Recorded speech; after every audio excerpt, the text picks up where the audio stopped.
સાચા કે ખોટા આદિવાસીને લઈને જે રાજકારણ થઈ રહ્યું હતું એમાં હવે આણંદના પ્રમુખ પદની જે ખુરશી છે એ ભાજપના હાથમાંથી નીકળી જતી દેખાઈ રહી છે. ભાજપના જે મયુરી પટેલ હતા એમને મહારાષ્ટ્રના એસટી સર્ટિફિકેટનો જે વિવાદ છે એ નડી ગયો છે. સરકારી ભરતીની જેમ અહીંયા પણ સાચા કે ખોટા આદિવાસીના મુદ્દાને લઈને રાજકારણ ગરમાયું છે. આખો મામલો શું છે તેના વિશે વિગતે વાત કરીએ આ અહેવાલમાં. જય હિન્દ BSI TV ન્યૂઝ પર આપની સાથે હું છું નિધિ ગઢવી. ગુજરાતની અંદર બોગસ આદિવાસી સર્ટિફિકેટનો જે મુદ્દો છે એ હવે માત્ર સરકારી નોકરીઓ પૂરતો સીમિત નથી રહ્યો. સ્થાનિક સ્વરાજ્યની જે સંસ્થાઓ છે એમાં જનપ્રતિનિધિત્વમાં પણ આજે આખો વિવાદ છે હવે આમ ચરમસીમા સુધી પહોંચી ગયો છે. સાચા અને ખોટા આદિવાસીના અધિકારો લઈને જે રાજકારણ ચાલી રહ્યું છે એની વચ્ચે આણંદ જિલ્લા પંચાયતમાં હવે રાજકીય ભૂકંપ સર્જાયો છે. મહારાષ્ટ્રનું સર્ટિફિકેટ એસટી સર્ટિફિકેટ રજૂ કરીને જે પ્રમુખ બન્યા હતા એ ભાજપના મયુરીબેન પટેલે હાઈકોર્ટમાંથી એમને જે પોતે જે અરજી કરી હતી એ અરજી પાછી ખેંચી લેતા હવે એમને ગમે તે ઘડીએ આ જે પ્રમુખ પદ છે ગુમાવવાનો વારો આવી શકે છે.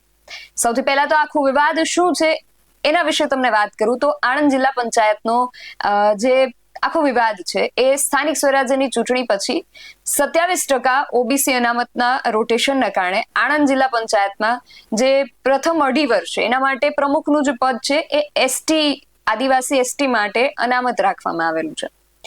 અહીંયા કુલ 40 બેઠકો છે એમાંથી માત્ર એક જ બેઠક છે જે હાડગુડ આદિવાસી અનામત બેઠક છે. ત્યાંથી કોંગ્રેસના ગૌરીબેન તડવી છે એ વિજેતા બન્યા અને બીજી બાજુ ભાજપ જે છે એ બહુમતી સાથે ભાજપે લગભગ 33 જેટલી બેઠકો અહીંયા જીતી છે. એટલે ભાજપ 33 બેઠકો જીત્યો હોવા છતાં એમની પાસે કોઈ આદિવાસી સભ્ય નહોતા. હવે આખી આવી પરિસ્થિતિ ઊભી થઈ એટલે સામાન્ય બેઠક પરથી ચૂંટણી જે લડ્યા હતા એ મયુરીબેન પટેલ મહારાષ્ટ્રનું આદિવાસી સર્ટિફિકેટ લઈને આવ્યા. ચૂંટણી અધિકારી પાસે આ જે સર્ટિફિકેટ છે એની ચકાસણીની સત્તા નથી એટલે આ સત્તા ન હોવાની દાદ લઈને એમણે હાઈકોર્ટમાંથી સ્ટે લઈ આવ્યા અને ભાજપની બહુમતી હતી એટલે એના જોરે મયુરીબેન પટેલ પ્રમુખ બની ગયા. પણ મંગળવારે હાઈકોર્ટની સુનાવણી દરમિયાન મયુરી પટેલે આમ કહેવાય કે નાટ્યાત્મક રીતે જ પોતાની અરજી જે છે એ પાછી ખેંચી લીધી અને એમણે અરજી પાછી ખેંચી લીધી એટલે હવે આણંદ જિલ્લા પંચાયતમાં પ્રમુખ જે છે એ બદલાય એ સુનિશ્ચિત બની ગયું છે. અત્યારની જે પરિસ્થિતિ છે એને જોતા 7 સભ્યોનું સંખ્યાબળ છે કોંગ્રેસ પાસે એટલે કોંગ્રેસના જે ગૌરીબેન તડવી છે જે સાચા આદિવાસી વિજેતા છે એમને જ પ્રમુખ પદ સોંપવું પડે એવી સ્થિતિ અત્યારે ઊભી થઈ છે. જોકે સૂત્રો એવું પણ જણાવી રહ્યા છે કે ભાજપ આણંદમાં પોતાની જે રાજકીય પકડ છે એને મજબૂત રાખવા માટે હવે ભાજપ જે છે નવી રણનીતિ ઘડી રહ્યું છે. એમાં ભાજપના જિલ્લા પંચાયતની એક બેઠક ખાલી કરાવી શકે છે અને પછી એ બેઠક પર ગુજરાતના કોઈ સાચા આદિવાસી ઉમેદવાર હોય એમને ચૂંટણી લડાવશે અને પછી પેટા ચૂંટણીમાં જીત મેળવીને એ આદિવાસી સભ્યને પ્રમુખ પદ સોંપશે. બીજી બાજુ ભાજપનું એવું કહેવું છે કે પિટિશન દાખલ કરવાનો હેતુ ઉમેદવારી પત્રને માન્ય કરાવવાનો હતો અને એ હેતુ પૂર્ણ થઈ ચૂક્યો છે એટલે પિટિશન પાછી ખેંચી લીધી છે. ભાજપે એવો પણ દાવો કર્યો છે કે કોંગ્રેસ દ્વારા આજ દિવસ સુધી ચૂંટણી પ્રક્રિયા કે પ્રમુખ પદની આ જે ચૂંટણી છે એને પડકારતી કોઈ પણ સ્વતંત્ર પિટિશન હાઈકોર્ટમાં દાખલ કરવામાં નથી આવી.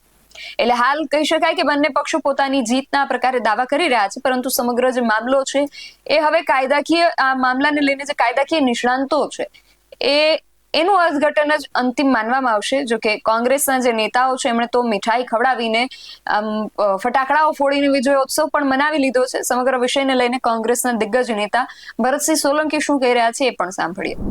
અમારા જિલ્લાના આગેવાન અને જિલ્લા પંચાયતના પૂર્વ પ્રમુખ ભાઈ શ્રી નટવરસિંહભાઈ, અમારા જિલ્લા પંચાયતના હાડગુડ બેઠકમાંથી જીતાયેલા ઉમેદવાર ગૌરીબેન અને આપ સૌ મીડિયાના મિત્રો, સૌનું સ્વાગત છે.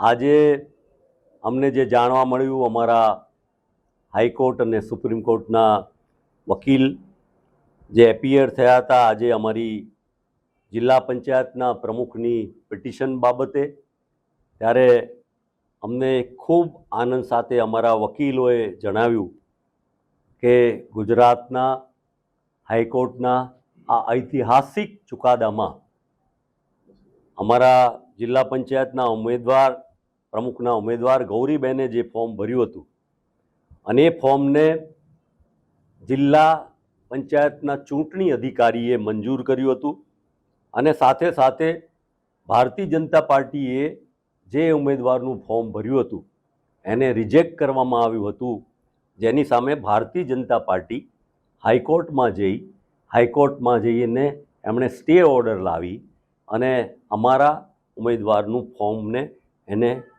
પાછું ગણાવ્યું હતું. એ સંજોગોમાં જે ઉત્સાહ અને ઉમંગથી ખોટી રીતે ભારતીય જનતા પાર્ટીએ જિલ્લા પંચાયતના પ્રમુખ પદનો કબજો મેળવ્યો હતો, એની સામે આજે એક ઐતિહાસિક ચુકાદો એ આવ્યો કે જિલ્લા પંચાયતની ચૂંટણીમાં ચૂંટણી કમિશન દ્વારા કરવામાં આવેલા નિર્ણયને બહાલ રાખવામાં આવે એવી જે પરિસ્થિતિ ઊભી થઈ, ત્યારે જાણવા મળ્યું છે એ પ્રમાણે ભારતીય જનતા પાર્ટીએ પોતાની પિટિશનને વિથડ્રો કરી લીધી છે અને એના સંજોગોમાં સ્વાભાવિક જ રીતે અમારા જિલ્લા પંચાયતના પ્રમુખ પદના ઉમેદવાર ગૌરીબેનનું ઉમેદવારી પત્રક એનું ફોર્મ યથાવત રહેશે અને એટલા માટે જિલ્લા પ્રમુખ માટે એમનું એકમાત્ર જે આદિવાસી બેઠક માટેનું ફોર્મ હતું એ યથાવત રહેશે.